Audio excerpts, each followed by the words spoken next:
This is Democracy Now!, democracynow.org. I'm Amy Goodman. Here in Marrakesh, Morocco, the second week of the UN climate talks, there have been major protests. But we're going first to what has been taking place in the United States.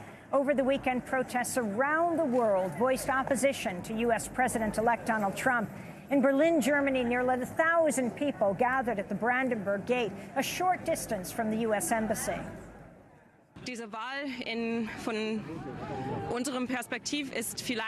From our perspective, this election is very dangerous because the Trump presidency encourages other nationalistic parties to fight harder and people to give their votes to them.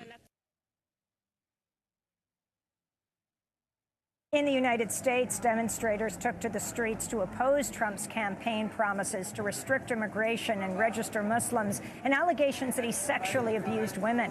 Protests took place in Seattle, Portland, Los Angeles, San Francisco, Oakland, Chicago, Oklahoma City, Salt Lake City, Springfield, Massachusetts, Dayton, and Cincinnati, Ohio, a number of cities in Florida, in New York, and in Philadelphia, where a Mexican immigrant who's the father of 3 U.S.-born children entered sanctuary at a church Sunday and called on President Obama to stop his deportation and others. This comes as mayors from Seattle to New York say they'll refuse to cooperate with Donald Trump's promise to deport 11 million undocumented immigrants, even though he says he'll withdraw federal funding from such cities.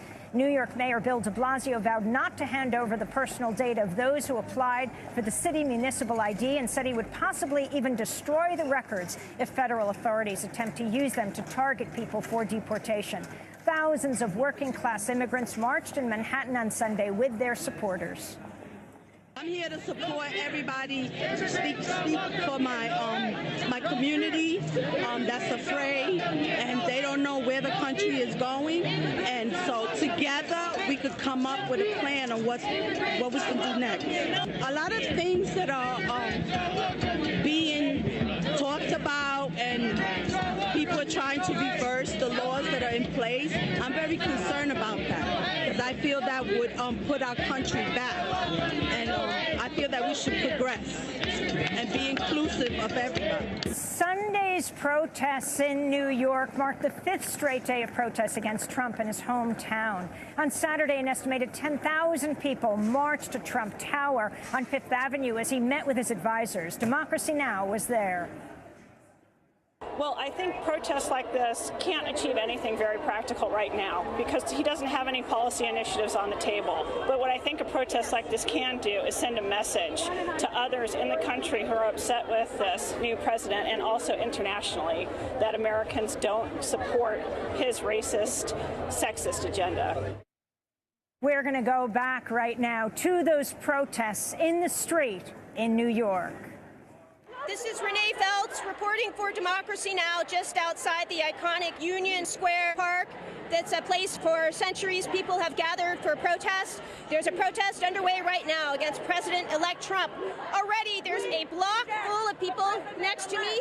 The scene includes many police and barricades that are preventing some of the public from joining the protest. But we've come in and now we're going to talk to people about what Trump's America means to them. I'm Prince. I'm from Philadelphia. I felt that before Trump, America was starting to show signs of a more progressive, a more diversified America, and it made me feel like I had a place in this country. But now with the Trump administration, it makes me feel a little bit more on the edge about where I stand, my status in this country, despite the degree I may hold, despite the position I may hold, and I feel that it's important to show my opposition against that. I'm Jaden from West Orange, New Jersey. I'm a sophomore in high school. As a person of color, it would negatively affect me and most of the people in my life. A friend I know went to high school on Wednesday, and people were saying racial or religious slurs toward Islamic people who go to her school and things like that.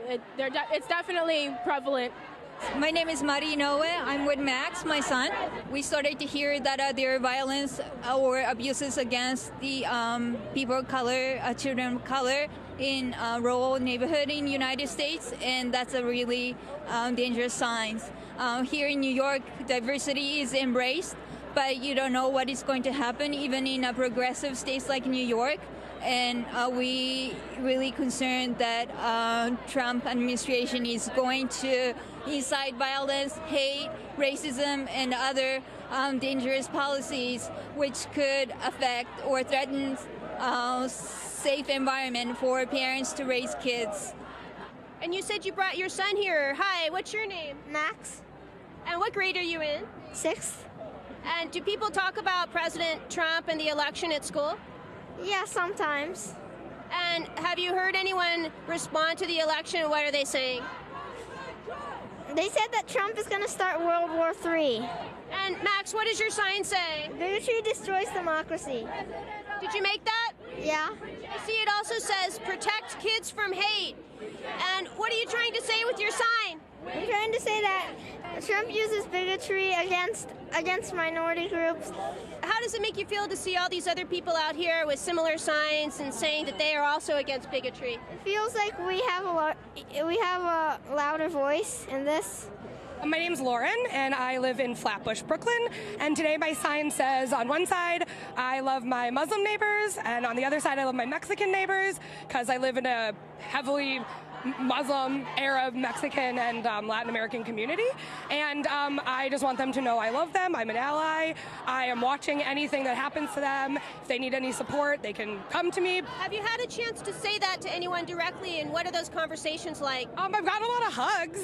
It's been awesome. Like, even just walking to the train today, one of my neighbors hugged me, a neighbor I don't know, but they were Mexican. They asked me politely if I could be hugged, and we hugged it out. So, yeah, it's been really positive in a really dark week.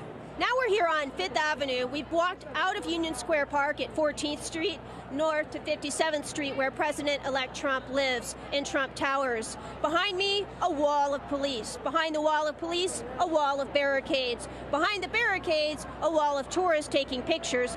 Many of them said they were glad to see people taking to the streets. My name's Joanne. I'm from Los Angeles, and I've stumbled into this crowd. New York hates you, and Mike Pence!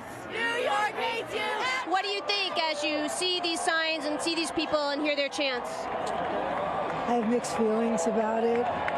He is our president. I didn't want him, but he is our president. I think it's great that these people are here. I think it's great that he knows this, and hopefully he'll pay some attention. Do you have any thoughts on what a Donald Trump presidency and administration is going to mean for you and for people in your life? I think I'm lucky. It probably won't mean very much of anything, because I'm one of the lucky few. Can you elaborate further? I'm a professional. I'm near retire. I am virtually retired. I don't live on Social Security. So, but that doesn't mean that I'm for what he's for. You need to understand that. But I think it's very frightening, and I think it's awful for our country. We reject the president-elect. My name is Marcia Scarnato, and what brought me out here today is I have to protest. I have to protest. I came out in 1957. You came out as a lesbian? I came out as a lesbian in 1957, when it was so bad that gay bashing was a national sport. I was thrown out of high school at 15 years old. I was told I either had to get out of school or go to a psychiatrist. And I said, well, I'm not sick, so I don't need a doctor. And I left school, so they took my education away. And this is what it was like in the 50s, where I'm not going back. We've been asking people what steps they're taking to prepare for a future under President Trump. What steps are you taking here as you're here with your girlfriend? We've been together almost 30 years, and we didn't get married. We haven't gotten married. It was like, wow, I'm really glad we can, but we just didn't bother. Now we are going down, getting our marriage license next week, and we are getting married, okay, while we can. My name is Jose LaSalle. I'm the founder and creator of Cop Watch Patrol Unit, and our group basically goes into the community of color where there is a lot of police activity, and we document police and civilians encounter, and we make sure that we let the civilians know that we are documenting for them, so if they have an issue or a problem, we have it on recording, so it could help them out. You've been doing a lot of work already. What do you think now needs to happen under President-elect Trump's administration moving forward? Well, what I know is that now Trump already talked about reintroducing stop and frisk back into the community of color. So if that does happen, especially if Giuliani is put in the position of Attorney General, we know that that is going to happen. So we're going to have to really be out there in big numbers to show that there's no way you could use stop and frisk in a way that is used without violating people's constitutional rights. So a lot of people watching this may not be that familiar with New York's former mayor, Rudolph Giuliani, even though he's sometimes called America's mayor because of the role he played during 9/11. You are familiar with him. What do people need to know, as he may be a member of President Trump's cabinet or perhaps even appointed Attorney General? Well, Mayor Giuliani was very aggressive when it came to quality of life issues, and he really swept up everything dealing with people that are using drugs. Instead of giving them help, what he was doing is just locking them up. So that's why during his time, the prison population rose up within hundreds of thousands. Have you heard any reports beyond police behavior of civilians harassing other civilians? Last night when I was around, we was patrolling the area of Times Square, we seen and witnessed a group of young black teens being harassed by another group of white teens, calling them the N-word and telling them that they need to go back to Africa, and if they want to go back to Africa, not to worry, that Trump sends them there free. So it was really crazy. And did you intervene, or what did you play any role in that? What we did intervene. We grabbed a group of the white kids and told them, listen, we try to let them know this ain't worth getting in trouble, because the simple fact is, this could escalate to something else, and we kind of use psychology to try to push them away from the other crowd, and we ain't want an incident to happen. Well, here we are on 56th Street. We haven't got any closer than one more block. There's basically a Trump fortress now in Midtown Manhattan. Even the people that live on these streets have had to go through checkpoints in order to go home. As people wind down, perhaps they're going to teach-ins or other events where people are making banners and art and strategizing for the days ahead. For Democracy Now!, I'm Renee Feltz with Martina Starosta. And that was a report from New York. When we